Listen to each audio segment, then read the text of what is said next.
Buenas noches, profe. Buenas noches, compañeros.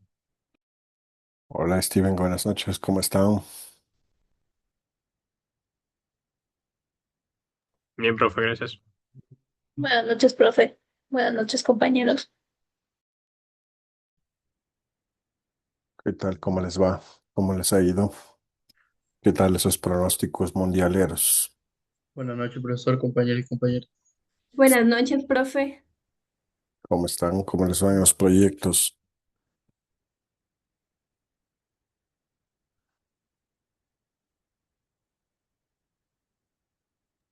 Gana Argentina hoy día.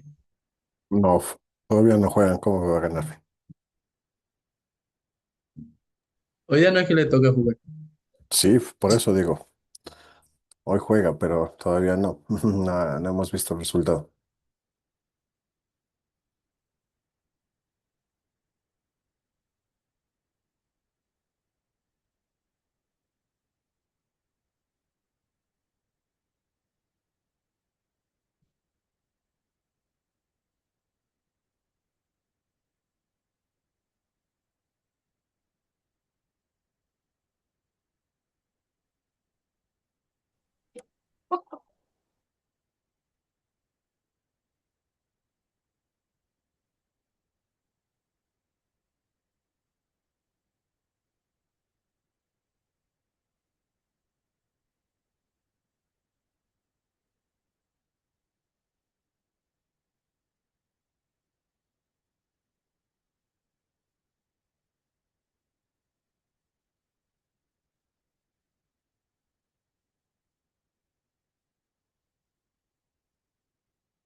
Bueno, vamos a empezar. Entonces, ¿dónde estamos? Por aquí, unidad 3, semana 11.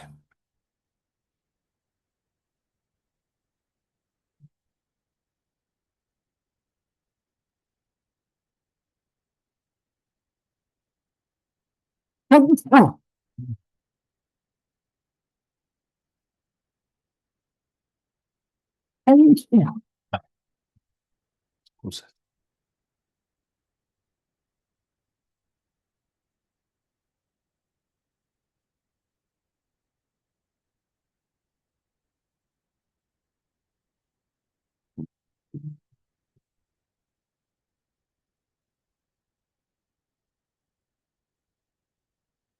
Verán. Em, Les iba a dar esta clase que nos toca,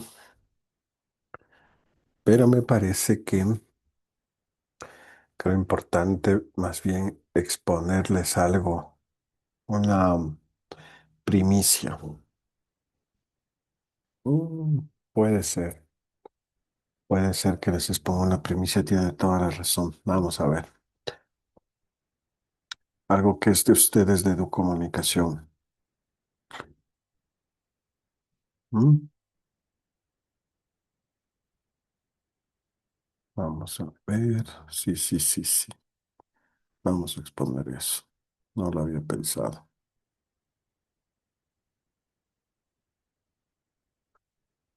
¿Dónde está el PowerPoint? Ok.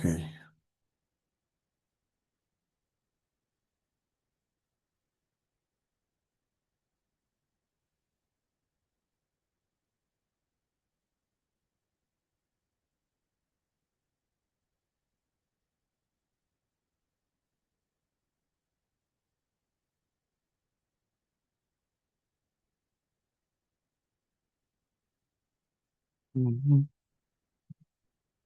Dios, es este que carga. Ujú.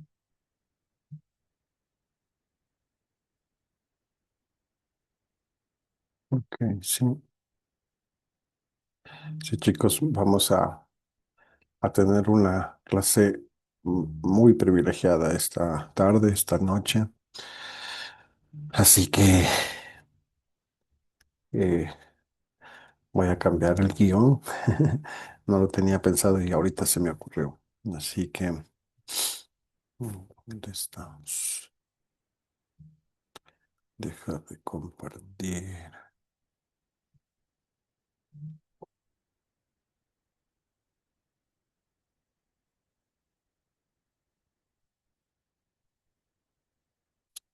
Listo. Voy a poner de coanfitriona a Naomi Guamaní. Convertir en coanfitrión. Naomi, ¿estás por ahí?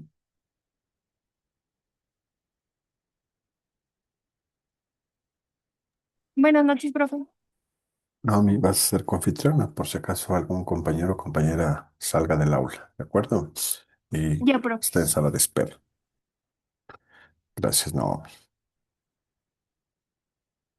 Bueno, em, bueno, chicos y chicas. Teníamos una exposición, digamos, una clase, pero creo que importantísimo contarles de primera mano. Ustedes mejor que nadie saben quién es Paulo Freire en nuestra asignatura de comunicación. Y el día de mañana hay un congreso de Paulo Freire en el cual yo voy a exponer precisamente esta investigación que he realizado. Y en ese sentido, en este momento, sin ningún guión, sin nada, no lo había preparado, no lo había ni siquiera pensado. Estaba a punto de dar la clase de nuestra semana 11, pero me parece clave, me parece súper importante que ustedes eh, sean parte de esto, porque además son parte de esto y creo que es importante que lo conozcan. Entonces, primero yo quiero empezar agradeciéndoles a ustedes porque ustedes llenaron la encuesta, ¿sí? Y por darme la oportunidad de conocer sus sentires, sus afectos, su, digamos, su posición frente al mundo y frente al uso de las plataformas de redes sociales. Esta investigación no habría sido posible sin el apoyo de ustedes, ¿no? Esta investigación yo la denomino como cuando la vida se expone en la pantalla. Y yo quiero que ustedes se queden con esa imagen un momento, ¿no? Cuando la vida se expone en pantalla. Y pensemos, ahora justo que el Pablito decía, ¿no? Lo del Mundial, pensemos en eso, ¿no? El domingo jugó el Ecuador. Y, eh, y seguramente el domingo que jugó el Ecuador, ustedes estaban viendo el partido con sus amigos, con su familia, con sus seres cercanos, sus seres queridos. Y seguro alguien estaba comentando la jugada, los goles que se comieron, los palazos que hubo, ¿no? Y alguien de ese grupo estaba con el celular, grabando una historia, tomando una fotografía, eligiendo el filtro que va a usar, diciendo en qué momento, decidiendo en qué momento tomar esa fotografía eh, y decidiendo cuál es la fotografía que merece ser mostrada al mundo. Imaginémonos eso multiplicado por cientos de estudiantes universitarios cada día. Y eso es exactamente lo que se hizo en esta investigación. ¿Cómo viven los jóvenes su vida cotidiana en las redes sociales? ¿Y qué pasa con esa vida cuando se vuelve pública? ¿De acuerdo? Y antes de seguir, eh, quiero que nos quedemos con este dato, ¿no? Compartirles un dato que es importante. 94%, 94%, es decir, 94 de cada 100 estudiantes universitarios que se realizó una encuesta, me dijeron que saben perfectamente que las redes sociales tienen riesgos. Es decir, tienen robo de información, tienen estafas, tienen suplantación de identidad, tienen desinformación, acoso digital, cyberbullying. Y no es que no sepan, sino que lo saben. Y pese a que lo saben, el 46% reconoce mantener prácticas que incrementan su exposición digital, aun cuando los riesgos los conozcan, ¿no es cierto? Entonces pensemos en esto. Todos conocemos a alguien, quizás nosotros mismos, que sabe perfectamente que no debe publicar una fotografía, por ejemplo, en la cual se ve algo que no debe mostrar. Todos sabemos y conocemos a alguien que envía o acepta solicitudes de amistad de personas desconocidas o que abre un enlace que es probablemente sospechoso, ¿no? Y aún así lo hace. Y no lo hace por ignorancia, lo hace sabiéndolo. Y entonces esa es la pregunta que yo quiero dejarles hoy y que la vamos a, digamos, le vamos a recurrir durante esta charla, esta pequeña clase, porque sabemos el riesgo y lo vivimos de todos modos. ¿De acuerdo? Entonces, seguramente muchos de ustedes han tenido esa sensación que cuando están hablando con alguien, esa persona está en el celular, ¿sí? Como yo ahorita que estoy exponiendo y le veo a la Natalie que está mirando por ahí a el teléfono, ¿sí? Y miran hacia abajo, ¿no? Y claro, la reacción típica que tú vas a tener es, no me está parando bola, está concentrada en el teléfono. Pero entonces hagamos otra pregunta. ¿Qué es exactamente lo que está pasando ahí en el celular que te roba la atención? Es decir, ¿qué tipo de comunicación, de exposición está ocurriendo en ese momento, sí, que nos está quitando ese momento de interacción? Entonces, esa curiosidad, esa pregunta, que cualquiera de nosotros podemos hacerlo, si ves a tu primo, si te ves a tu pareja, si ves a tu mejor amigo, ¿sí? Esa pregunta es el punto de partida de lo que vamos a ver hoy. Y esa es una pregunta inicial eh, que a lo largo del tiempo se transforma en una pregunta de investigación, ¿sí? Y que vamos a ir llegando en ese sentido. Entonces, antes de seguir, vamos a ponerlo aquí mismo. Antes de seguir, creo que es importante preguntarles, em,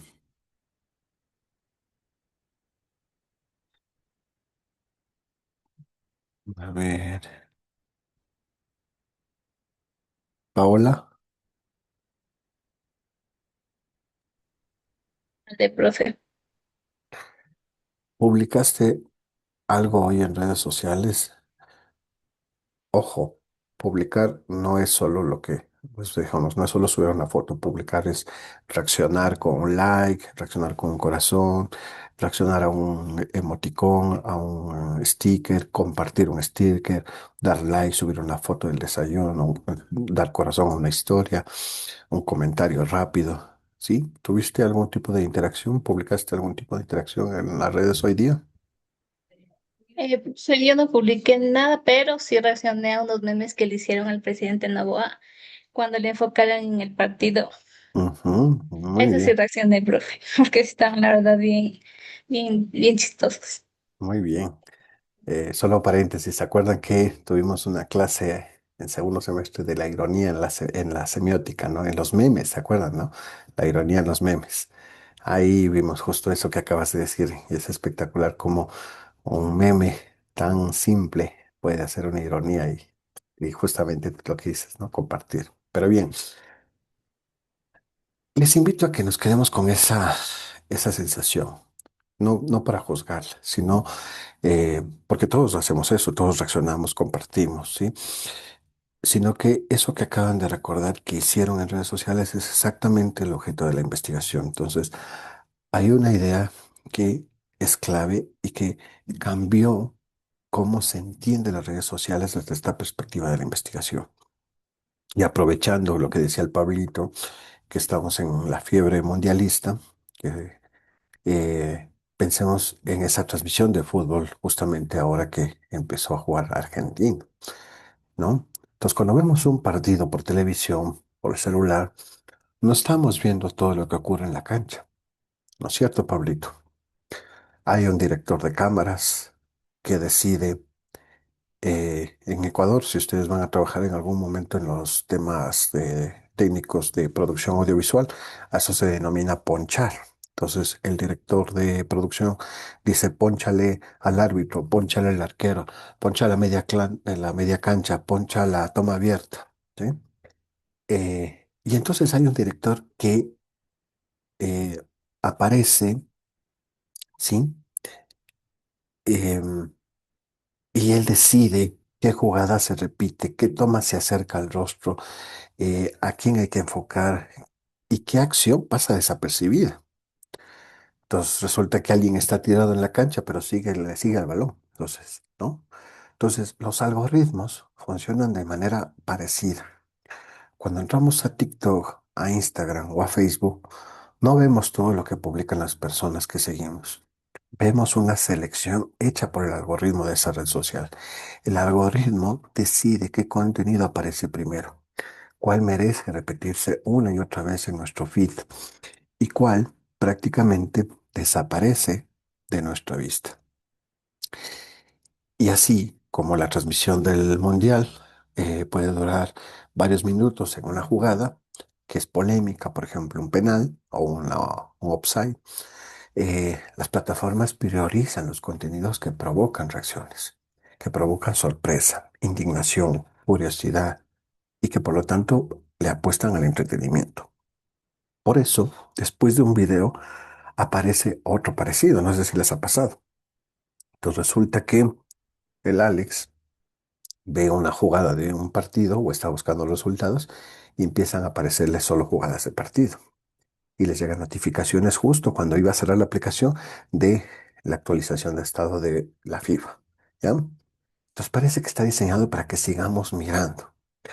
Y cuando decimos, solo iba a entrar 5 minutos, pero se me fue una hora, no es casualidad, es el resultado de una arquitectura digital pensada para mantener nuestra atención el mayor tiempo posible. Entonces nosotros no estamos observando el partido completo, sino que estamos viendo la versión que el algoritmo decide mostrarnos. ¿De acuerdo? Y ese es el corazón de esta investigación, porque volvamos a ese número, el 94% de estudiantes reconoce los riesgos, pero el 46% sigue exponiéndose igual. Entonces ahí nos dice algo importante, y es que el problema no es la falta de información. Pues resulta que la Nati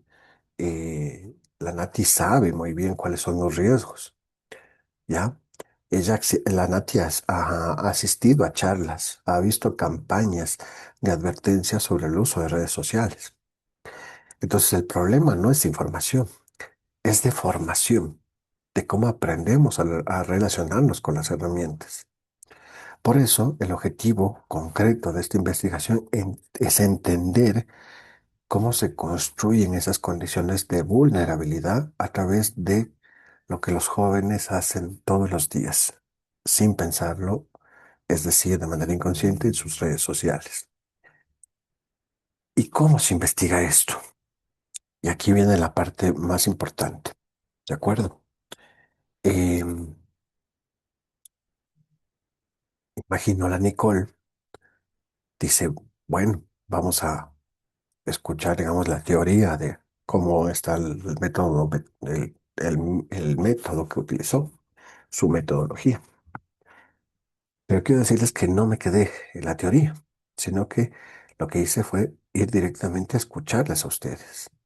Entonces se aplicó una encuesta anónima, si se acuerdan, de 20 preguntas y además esa actividad de haber hecho el análisis crítico que ustedes vieron, ¿no? Que ustedes llenaron. Y así 100 estudiantes lograron eh, llenar esta encuesta y hacer este análisis, esta actividad de análisis. Entonces, siguiendo la metáfora del fútbol, eh, es cuando termina un partido. Entonces, el Steven, ¿qué pasa cuando termina un partido? Normalmente, cuando termina un partido, los periodistas van a la rueda de prensa a buscar a los jugadores para preguntarles, ¿y qué pasó? ¿Por qué perdieron? ¿Por qué no hicieron los goles? ¿Qué pasó en el medio campo? ¿No? Porque desde afuera podemos ver las estadísticas, perdió 1-0, se comieron 3 goles, ¿no? Pero solo quienes estuvieron en la cancha pueden contar qué sintieron, qué pensaron y por qué tomaron esas decisiones. Y eso fue precisamente lo que se hizo en esa investigación. A través de una encuesta anónima fue posible acercarnos a la experiencia cotidiana de los jóvenes universitarios y preguntarles algo muy sencillo, pero muy importante a la vez. Es decir, ¿qué hacen realmente en las redes sociales? ¿Se acuerda que ustedes llenaron? ¿Qué comparten? ¿Qué les preocupa? ¿Cómo toman decisiones cuando interactúan con la información digital? Y ahí yo quiero subrayar algo que es importante para ustedes, es que todas las respuestas fueron completamente anónimas. Nos vamos a ver el otro semestre en una asignatura que se llama Etnografía Digital y ahí vemos los protocolos de anonimización y de aceptación precisamente para hacer una etnografía digital. Entonces, y esto se utiliza solo con fines académicos. Esto, digamos, no es algo que va a salir, digamos, eh, me invento, para vender un producto a la Coca-Cola o a TikTok, ¿no? Esto es netamente académico investigativo. Y entonces nadie fue evaluado, nadie fue juzgado, nadie es identificado. Entonces esa garantía de confidencialidad permite que los estudiantes respondan con sinceridad. Y ustedes tienen proyectos de la SF2 que van a justamente implementar esto, porque esa sinceridad es precisamente lo que da valor a los resultados. Entonces nosotros no estamos viendo lo que sus compañeros creen que deberían responder frente a un profesor o un investigador, sino que estamos viendo en gran medida lo que realmente piensan y hacen de la vida cotidiana ustedes. De hecho, algunas respuestas son súper honestas, que creo que hablan por sí solas. Cuando yo les pregunté, por ejemplo, en ocasiones comparten información sin verificar, escribieron varias cosas. Eh, Uno escribió, por ejemplo, por publicar de manera inmediata, yo comparto. Otra persona escribió por creer que toda la información de redes sociales es verídica. Me acuerdo que otra persona dijo, es que muchas veces confiamos demasiado en lo que aparece en redes sociales y por eso no verificamos los contenidos. Y me acuerdo que también otra persona dijo, tal vez por ser los primeros en compartir la información, la compartimos sin verificar su realidad. Entonces, si pensamos en esas frases, no son frases de alguien que no sabe lo que está haciendo. Son estudiantes universitarios. Son frases de alguien que entiende perfectamente y además tiene formación en comunicación. Y entiende perfectamente y lo puede nombrar y lo sigue haciendo. Entonces, eso es exactamente lo que busca hablar esta investigación. ¿De acuerdo? Y entonces, ¿cuáles son los resultados que se arrojaron ahí? Eh, y aquí hay datos que me parecen importantes y que les va a sorprender, aunque probablemente en el fondo no les sorprenda. Pero démosle un contexto a esto.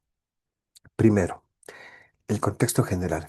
Según el Instituto Nacional de Estadísticas y Censos, el INEC, en el Ecuador, el 76,8% del uso del Internet a nivel nacional se destina a comunicación y redes sociales.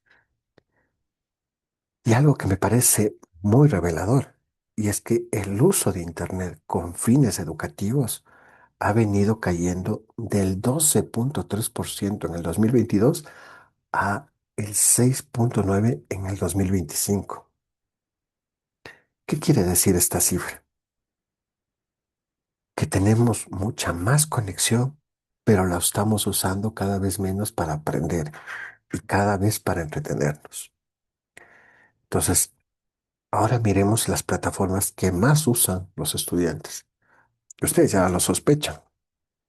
TikTok, WhatsApp.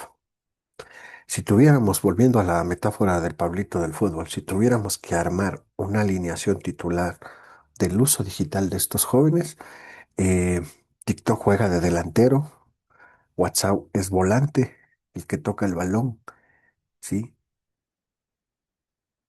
Y entonces la pregunta es, ¿cuántos de ustedes abrieron TikTok antes de entrar a esta clase? Con sinceridad. Mica,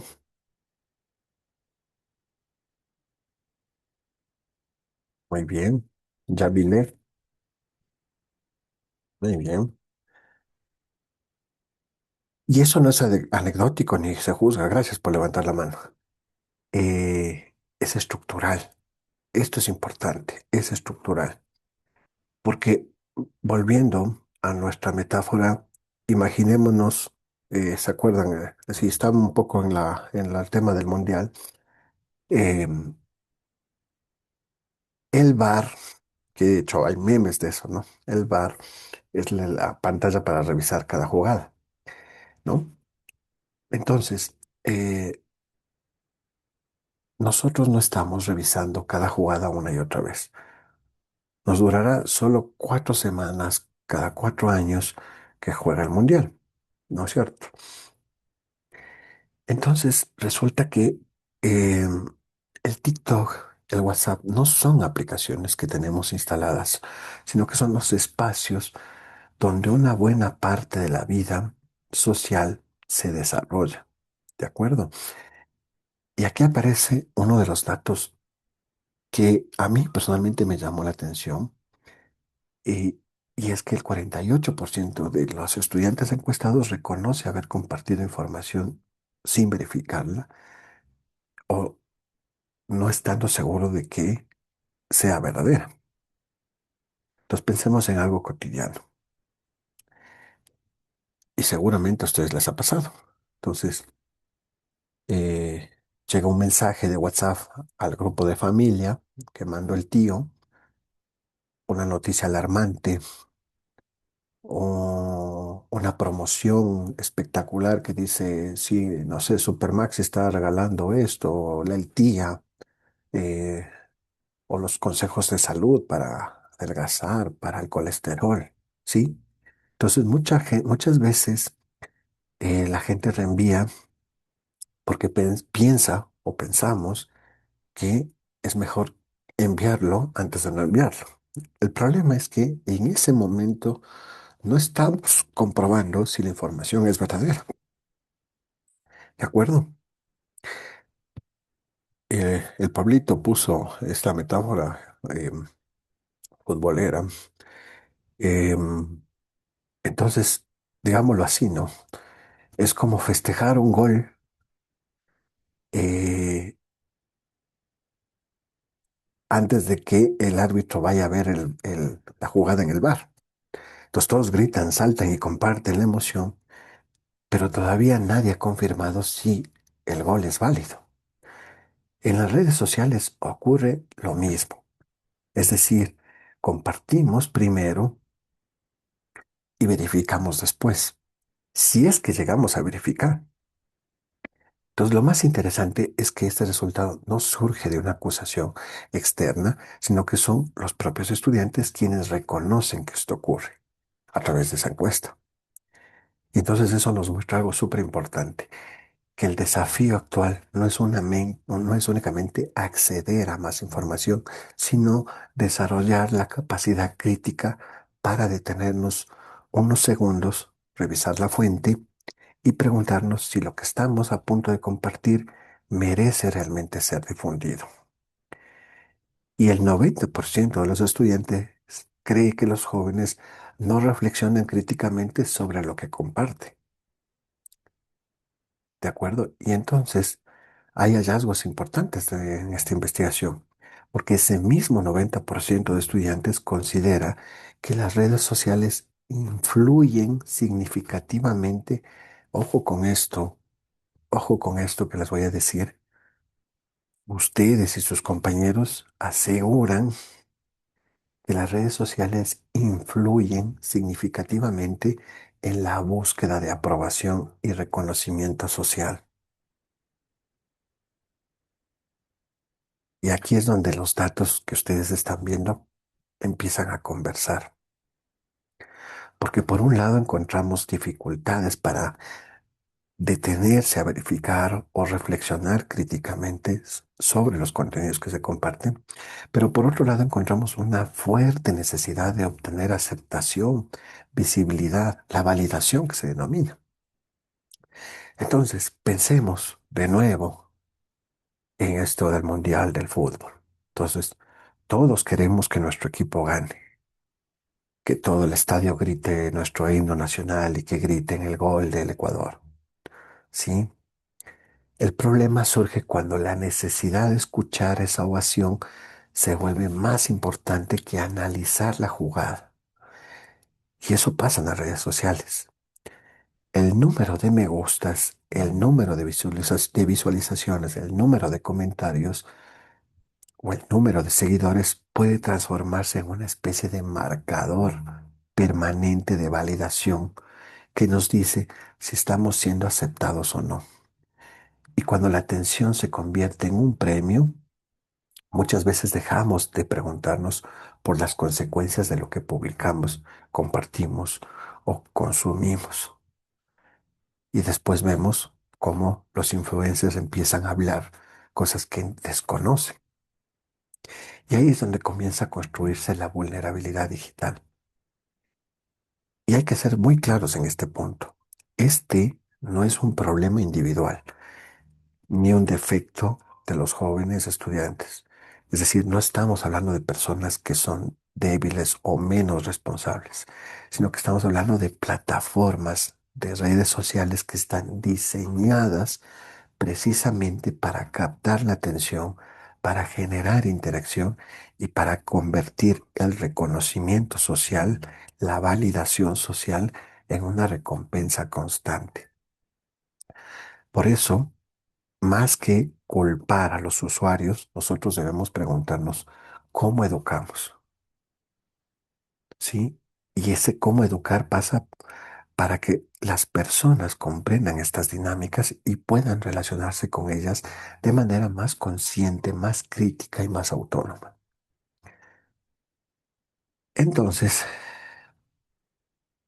quiero empezar esta última parte volviendo a donde empezamos, que es rector de nuestra clase, Paulo Freire, porque toda esta investigación en el fondo es una manera de actualizar una pregunta clave que hizo Freire, ¿sí?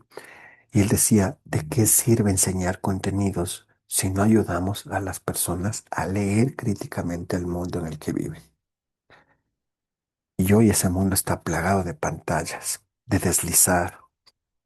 Ese mundo significa leer también esas pantallas. Y aquí yo quiero compartirles lo que para mí es el aporte más importante de esta investigación.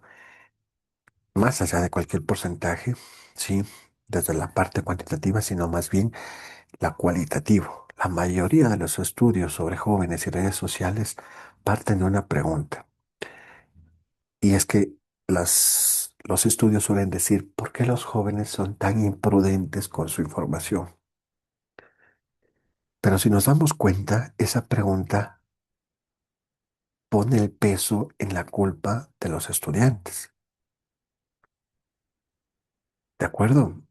Pero con los datos que acabamos de ver y que ustedes fueron parte de eso, de este levantamiento, esa pregunta ya no convence porque el 94% de estudiantes reconoce los riesgos, se identifican perfectamente eh, que existe desinformación y ellos reconocen la presión por la aprobación social.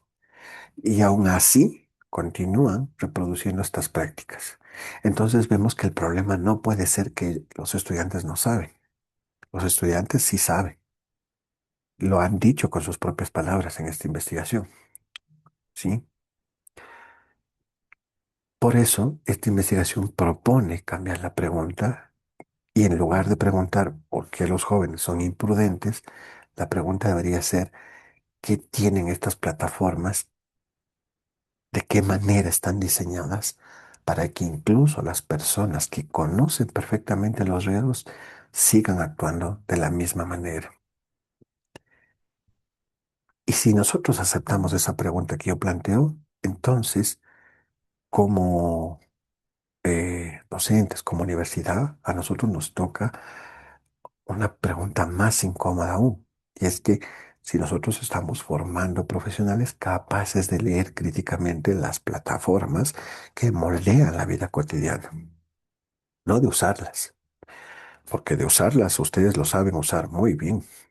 Es más, yo creería que saben usarlo mejor que nosotros. O sea, la pregunta es si saben leerlas, si saben entenderlas, si saben el funcionamiento, si saben cuestionarlas. Entonces, la primera conclusión es esta. La vulnerabilidad digital no es una falla individual de los estudiantes. No es que los jóvenes sean descuidados, ingenuos, irresponsables. No, es una condición estructural y comunicacional de los algoritmos de las plataformas de las redes sociales. Porque los jóvenes conocen el riesgo, pero viven dentro de las plataformas. ¿De acuerdo? Y estas plataformas tienen enormes recursos tecnológicos, económicos, para que esas prácticas se repitan una y otra vez. Entonces el problema no es de información, el problema es de formación. Por eso yo propongo algo concreto ahí y es que se genere un dispositivo de alfabetización mediática crítica en tres momentos que cualquier persona lo pueda hacer. Es decir, primero, lectura crítica. Es como estudiar en el caso del que decía el Pablito. mm, ¿Qué es lo que hace los equipos de fútbol antes de enfrentarse? Estudian al rival antes del partido. ¿De acuerdo? Entonces, a nosotros nos toca enseñar a los estudiantes a entender cómo funciona el algoritmo, cómo juega, qué jugadas prefiere, explicarles por qué. Si buscas una información sobre un tema una sola vez, de repente empiezas a recibir videos y publicaciones relacionados a esa búsqueda todo el día. Entonces eso no es que es magia, es una jugada de algoritmo y como toda jugada se puede estudiar. ¿Les ha pasado que ustedes dicen, qué ganas de irme a Cartagena? Y después empieza a salirles anuncio. No es nada novedoso ni magia que sabemos que los dispositivos tienen las ubicaciones, digamos, la ubicación permanente y los micrófonos activados siempre. ¿De acuerdo? Como un segundo punto tenemos la producción reflexiva. Y entonces pasamos de ser eh, personas pasivas a ser estudiantes conscientes de su propio juego. Es decir, que ustedes mismos creen contenido, pero aplicando criterios de verificación, de privacidad, de responsabilidad, de manejo ético.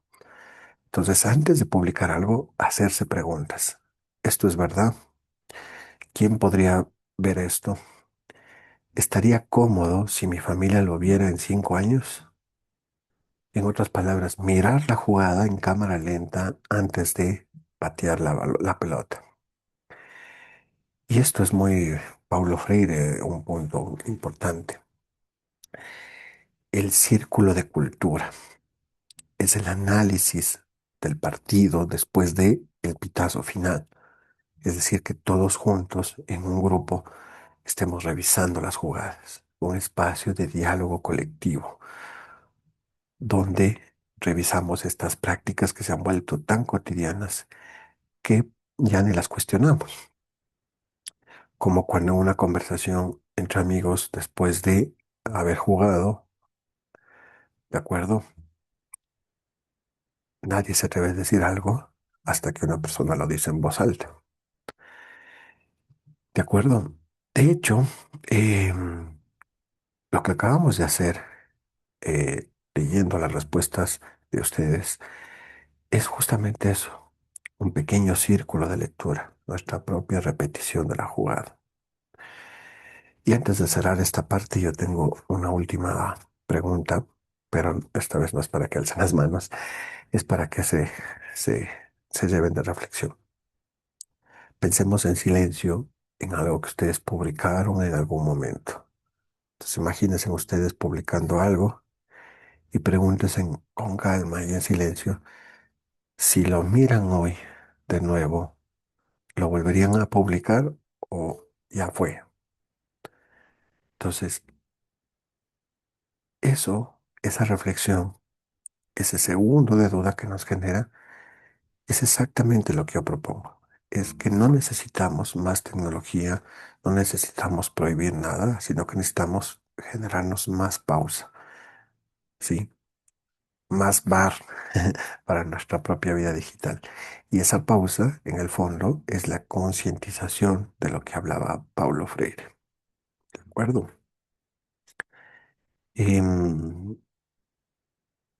Ustedes, bueno, ya les puedo mandar también. Estas son las referencias que sostienen, digamos, toda esta ponencia, desde Freire, Kaplun, pensadores que llevan décadas hablando de la educomunicación como un acto de libertad, hasta investigaciones más recientes sobre desinformación, sobre incluso algunos más avanzados que hablan sobre el capitalismo de vigilancia. Entonces, los dejo aquí en la pantalla por si alguien quiere profundizar en esto. ¿De acuerdo? Como para cerrar, quiero resumir todo en tres ideas, tres mensajes, digamos, como para llevar en la mochila. Primero, la brecha. 94% conoce el riesgo, 46% sigue expuesto. Y como escuchamos en las propias palabras de ustedes, no es que no entiendan por qué pasó esto. El problema no es de información, es de formación.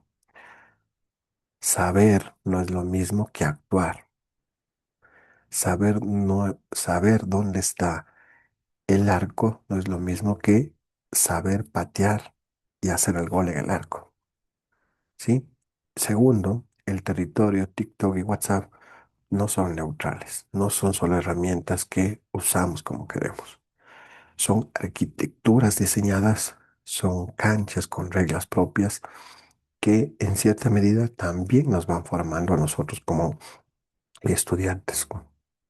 Y por eso la pregunta correcta no es por qué los jóvenes son imprudentes, sino qué tienen esas plataformas para producir este efecto, incluso en estudiantes de comunicación que tienen formación y que conocen las reglas del juego. ¿De acuerdo? Y tercero, la respuesta. Leer críticamente, producir de forma reflexiva y dialogar colectivamente. Y quiero terminar con una frase de Freire que para mí resume el espíritu de toda esta propuesta y es que enseñar no es transferir conocimiento, sino crear las posibilidades para su propia producción o construcción. ¿De acuerdo? Bien,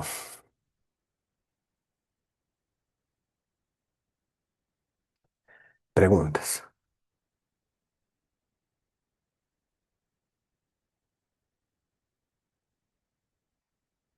¿Preguntas? Me encanta. Buenísimo. Ok, listo. Tenemos hasta las 10 de la noche. Vamos a hacer un break de 7 minutos y volvemos para seguir con la clase, ¿de acuerdo? Bueno, profe, gracias. Ok.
Ok, estamos de regreso. Muchas gracias.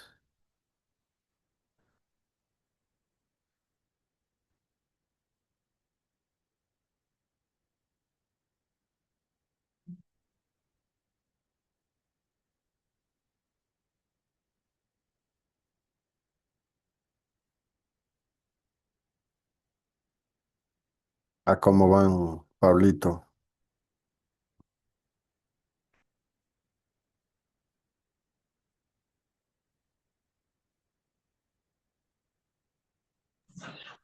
Va 1-0 Argentina. Ah, bueno, qué bien. Me alegra mucho. Ok, bueno, hagámoslo rápido. Pensemos por un momento, para quienes tienen abuelitas, eh, o en cualquier persona mayor de su familia, pensemos en esa persona cuando esa persona quería saber cómo hacer una receta de comida, por ejemplo, llamaba a a su familiar o a veces le preguntaba a la vecina. Y cuando quería enterarse de las noticias, escuchaba la radio o compraba el periódico o preguntaba a la vecina. Cuando quería aprender algo nuevo, iba a la biblioteca o esperaba que alguien le enseñara. Ese modelo, donde el conocimiento era escaso, centralizado y mediado por autoridades, es lo que nuestra lámina describe como la época del Homo sapiens. Esto es de ley pregunta de evaluación, por si acaso. En su versión más clásica, era un acumulador de saberes. ¿De acuerdo? Em,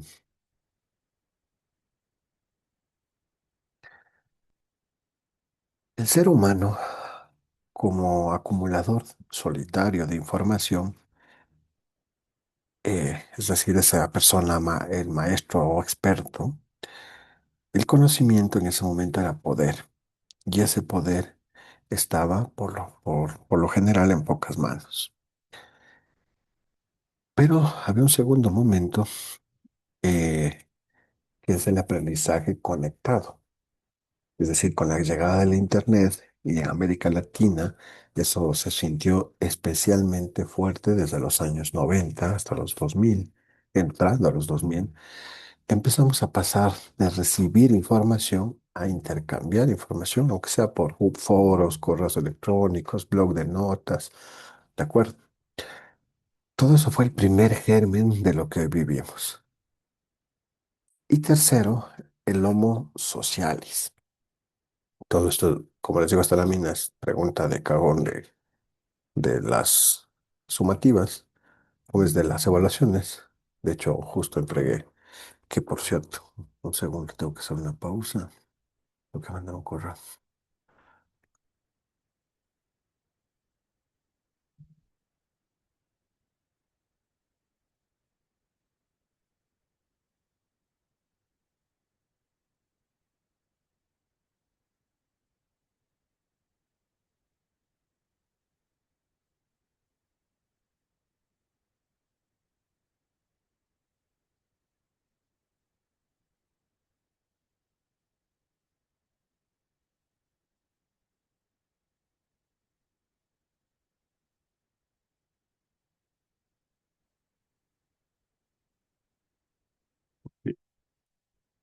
Y el tercero, el Homo socialis, es decir, un ser que aprende a través de redes, de diálogos y experiencias compartidas.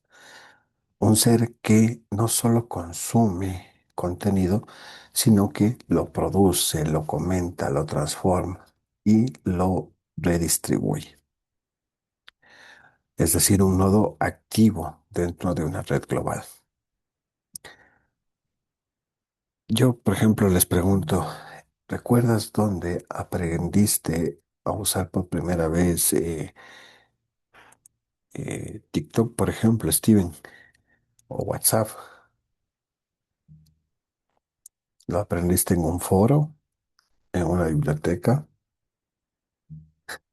¿Sí? Probablemente fue un espacio informal. no en una institución educativa.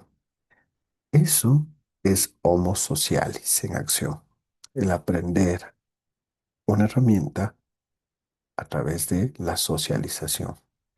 Entonces, la lámina que ustedes ven nos enseña algo bonito, y es que en la sociedad en red el conocimiento fluye libremente, se construye colectivamente y se transforma en una herramienta viva para cambiar el mundo. Eso no es una metáfora.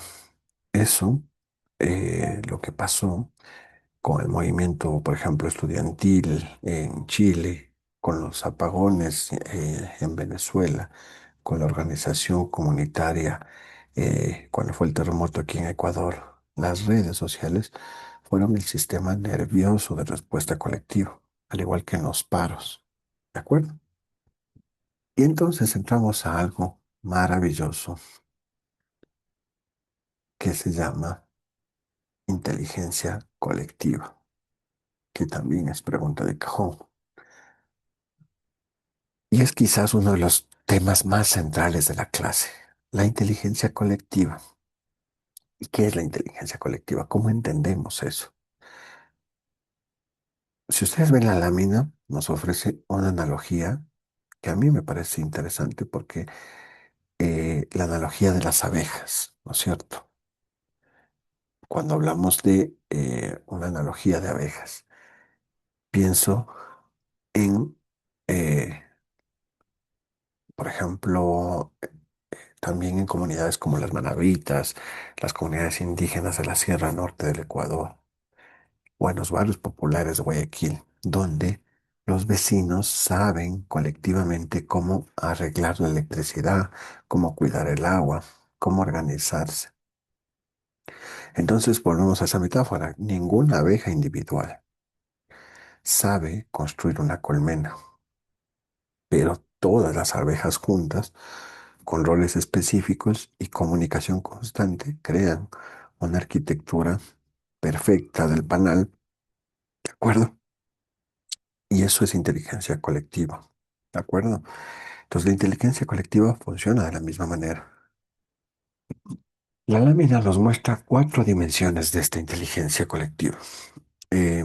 Uno, sinergia cognitiva. Eso es el resultado del trabajo colectivo. Es mayor que la suma de las aportaciones individuales.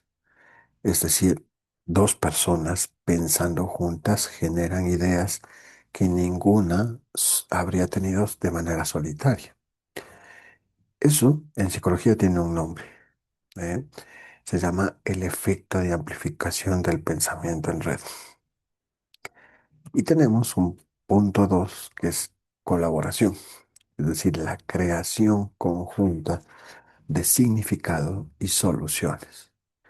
No es solo compartir archivos en Google Drive, aunque eso también cuenta, de hecho sea de paso, sino que es co-construir el sentido de lo que estamos viendo, enfrentando o aprendiendo.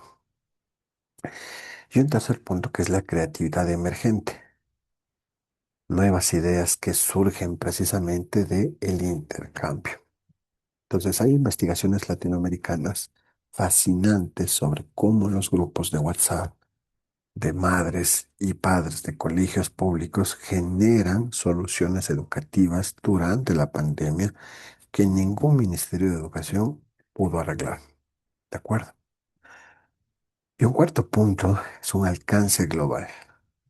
Es decir, la inteligencia colectiva trasciende las fronteras geográficas y culturales. Un estudiante, por ejemplo, ahora mismo está en la costa y otro puede estar en Quito, ¿de acuerdo? Y se desarrolla de manera simultánea. Entonces el alcance también se vuelve global.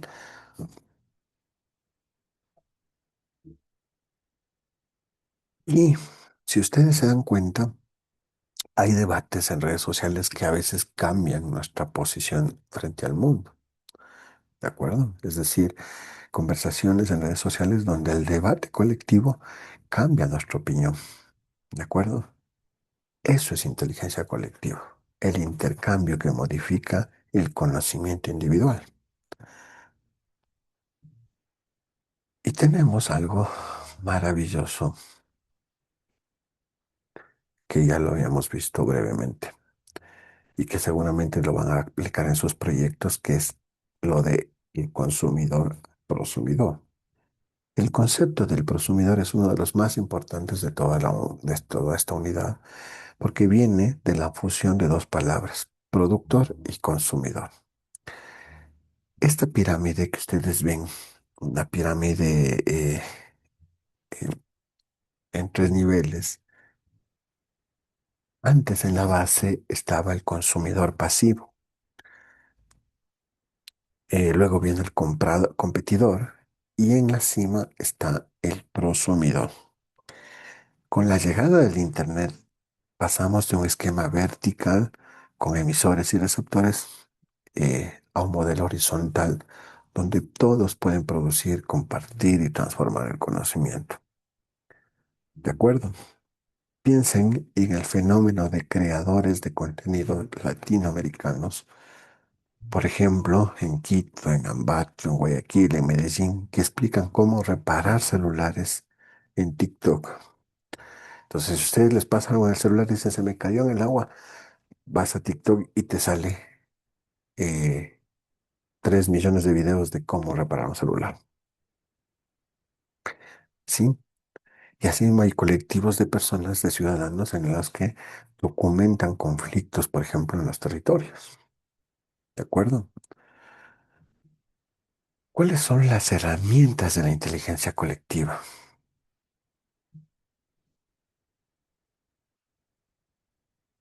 La inteligencia colectiva no ocurre, digamos, de manera mágica, sino que necesita herramientas. ¿De acuerdo?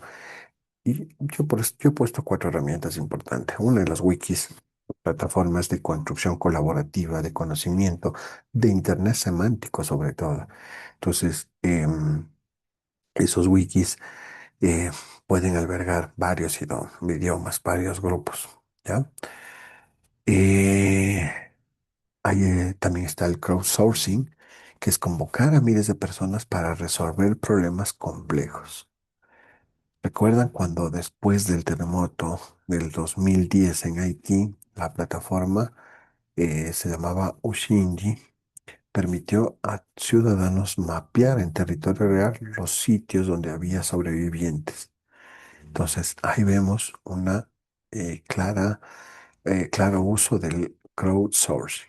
¿De acuerdo? Y por otro lado está el etiquetado social. Los sistemas de hashtag, calificaciones y recomendaciones que definen qué es relevante según criterios emergentes de la comunidad. Un hashtag en Twitter puede convocar a justicias, a plantones, ¿de acuerdo? Y por supuesto las plataformas educativas, como la que usamos en la universidad, ¿de acuerdo? Em, y entonces tenemos una metáfora interesante. Eh, en el compendio tienen un autor que se llama Raymond. Él propuso esto, que para hablar de modelos de desarrollo de software se aplicó perfectamente el conocimiento y a la educación. Entonces, la catedral es un edificio rígido, es imponente y está diseñado por unos pocos arquitectos maestros, ¿sí? Solo ciertos oficiales pueden trabajar en ella. El acceso, por tanto, en esa catedral está restringido. El saber que se produce ahí tiene una jerarquía sagrada. El docente es el sacerdote y el estudiante escucha en silencio. Entonces, el bazar, en cambio, es un mercado vivo, caótico, donde confluyen muchas voces, muchos idiomas, muchos productores, muchos colores, muchos olores. Y cualquiera puede entrar, cualquiera puede comprar, cualquiera puede vender, intercambiar, proponer. Entonces el conocimiento circula ahí de manera horizontal, de manera rápida, de manera diversa.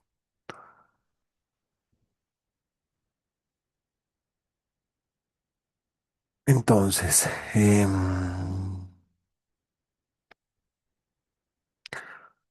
la catedral es una estructura rígida y predefinida. tiene autoridades, tiene una transmisión unidireccional, un acceso restringido. El bazar es una estructura flexible y emergente. Busca la validación por la comunidad y el intercambio es multidireccional, ¿de acuerdo? Es decir, tiene un acceso abierto. En esta asignatura, la de comunicación, propone exactamente ese tránsito al bazar. Es decir, eh, busca la democracia del conocimiento. Ok. Y tenemos algunos casos de inteligencia colectiva que, bueno, podremos verlo más adelante en algún momento, pero vamos a pasar a los desafíos de la inteligencia colectiva, que me parece mucho más importante verlo. Ok. En los desafíos, perdón, un segundo. ¿Dónde está? Ahí está. Em, claro, no todo es optimismo, hay desafíos. El pensamiento crítico, que es el núcleo de la comunicación, a nosotros nos exige mirar también los límites y los riesgos. Entonces, esta lámina identifica tres desafíos. Por un lado está el pensamiento grupal, es decir, cuando todos piensan igual, por lo general nadie piensa. Es decir, la presión por el consenso lo que hace es inhibir digamos, la diversidad de perspectivas. En las redes sociales esto se llama cámara de eco o si quieren verlo así, burbuja de filtro. Es decir, el algoritmo que habíamos visto en el primer momento de esta clase nos muestra solo lo que ya nos gusta y acabamos convencidos y siguiendo lo que nos gusta. ¿De acuerdo? Lo que el mundo piensa como nosotros. Em, Si a ustedes, por ejemplo, les pregunto si alguna vez han borrado algo en redes sociales porque probablemente sus seguidores no respondían bien a eso, se han autocensurado por miedo a que su círculo social les juzgue. Eso es pensamiento grupal en tiempo real, es decir, las redes sociales lo potencian, ¿de acuerdo? Y el desafío 2 es la dilución de la responsabilidad. Cuando todos son responsables, existe el peligro de que nadie asuma realmente la responsabilidad. Ese es el efecto del espectador escalado a escala digital. Entonces vemos algo injusto en redes sociales, le damos me gusta, lo compartimos y sentimos que ya hicimos algo, ¿no? Ah, fuera la boa, compartimos y ya. Pero el activismo de sofá, de internet, de café, no reemplaza el compromiso real por hacer algo. ¿De acuerdo? Y un desafío 3, yo lo denomino como el control de calidad. Es decir, la apertura a múltiples contribuciones que plantea el desafío de mantener el rigor. Un ejemplo concreto para no perdernos. Durante crisis de salud, del COVID, por ejemplo, circularon en WhatsApp cientos de remedios caseros sin ningún respaldo científico. Entonces, la inteligencia colectiva sin pensamiento crítico puede convertirse en desinformación masiva. Y eso nos lleva directamente a nuestra asignatura, ¿sí? La educomunicación, las fake news y el pensamiento crítico, que es lo que estábamos viendo. Entonces, conectamos todo lo que hemos visto hasta este momento con el núcleo de de nuestra asignatura. ¿De acuerdo? En esta lámina vemos tres pasos. Em, por un lado está la comunicación vertical, digamos, el modelo tradicional del emisor-receptor. El docente habla, el estudiante escucha, el libro dice, el alumno copia, ¿sí? Paulo Freire llamaba a esto la educación bancaria, ¿recuerdan? Em, y por otro lado está el diálogo participativo. Entonces, la introducción de la interacción y la retroalimentación, por ejemplo, en sus proyectos que le iban a hacerlo, el estudiante pregunta, comenta, cuestiona. el docente escucha y modifica su discurso. Entonces, esto es lo que ocurre en la asignatura cuando ustedes participan con los foros, por ejemplo, o en la clase o en el WhatsApp. Y un paso tres, que es la educomunicación, es decir, la creación colectiva transformadora. Aquí ya no hay emisor ni receptor. Todos somos mediadores del proceso de aprendizaje. Es decir, como dice la lámina, el homo socialis no aprende por imposición, sino mediante el diálogo. No se limita a repetir, sino que crea, cuestiona, transforma el conocimiento. Entonces vemos que educar significa liberar el aprendizaje de sus confrontamientos tradicionales, compartirlo horizontalmente y hacerlo profundamente relevante para la vida y las necesidades de la comunidad. Esta frase que tenemos en la lámina eh, en realidad es un eco de Paulo Freire, que desde hace 50 años decía que la educación no puede ser neutra, o es emancipadora o doméstica, decía. ¿De acuerdo? Y entonces vemos que hay un problema ahí, es el problema de las fake news.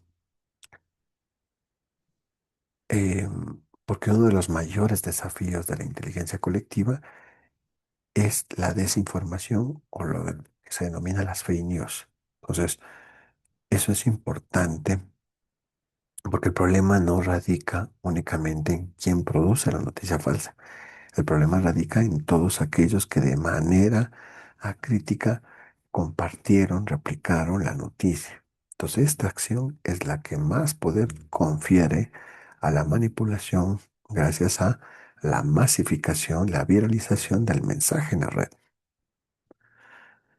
Vimos en la encuesta, alguien de ustedes compartió, digamos, también sus sentires. ¿De acuerdo? Bien.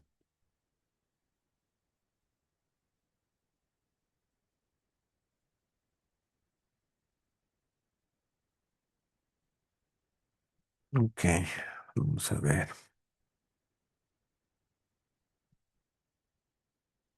¿Dónde está este grupo? Otro.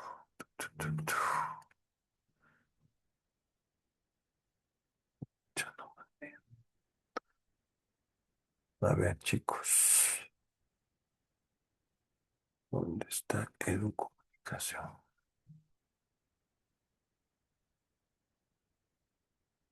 Aquí está. En su WhatsApp tienen una evaluación para esta clase que les voy a compartir en este momento, ¿no? Y van a llenar los tres momentos. Van a poner su nombre completo, que esta es la lista, por cierto, ¿no? Esta es la lista de asistencia a la clase. Van a compartir, van a ingresar su nombre y van a hacer esta pequeña evaluación de la clase, de todo lo que hemos visto en contenidos. Sí, esto me va a permitir a mí saber dónde debo reforzar y también conocer que ya está dominado por ustedes. ¿De acuerdo? Como digo, al poner su nombre y apellido, eso va a ser la lista de asistencia. ¿De acuerdo? Cada pregunta tiene 1 minuto de duración. Son tres momentos, son uno, dos, tres, un, seis, 9. Tienen 10 minutos.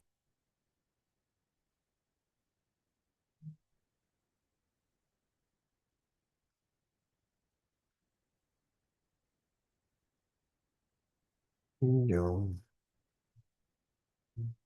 voy a ponerme por acá.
¿Cómo les va?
La próxima le subo a 2 minutos por pregunta.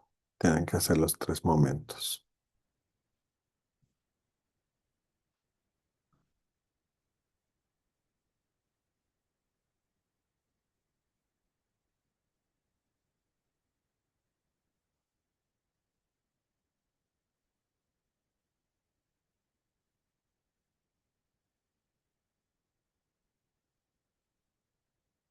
Muy bien, ya van 3 estudiantes. Dos, perdón.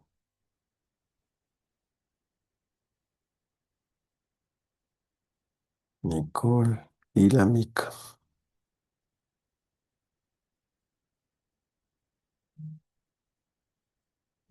Gracias, Ángel.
Alex.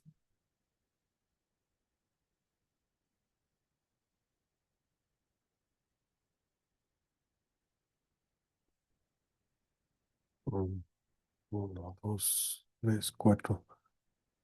Tengo solo 5 estudiantes y veo que aquí en el aula hay más. 1, 2, 3, 4, 5, 6, 7. Bueno, mm, si no responden más, pues esa es la lista de asistencia. Profe, si aparece el mío, yo Profe, ya no sé terminé. si a mí Hace también, por eso justo iba a ver ahorita.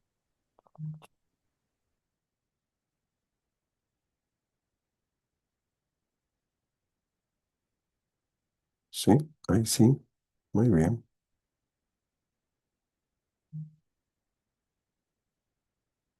Ok, súper bien. Eh, bueno, la idea de este quiz es perfectible, ¿no? Pero como ven, está en mi dominio, en mi página web. La idea es tener esta dinámica en cada clase para reforzar conocimientos. Esto no es imputable más allá de la participación, pero la idea es que refuerce conocimientos. Como digo, es perfectible. Vamos a hacer que dure un poco más.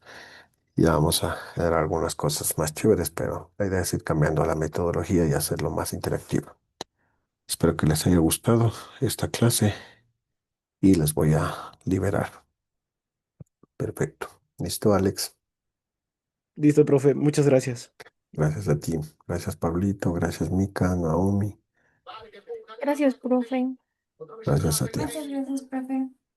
Una buena noche. Hasta luego, profe. Hasta Buenas luego. noches, profe. Profe, sí apareció mi participación. Sí, claro que sí. Ya le vi.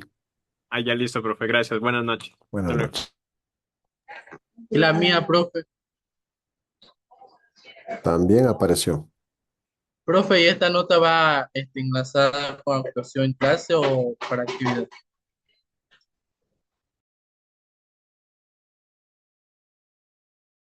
Esa es una nota de participación en clase, como les decía.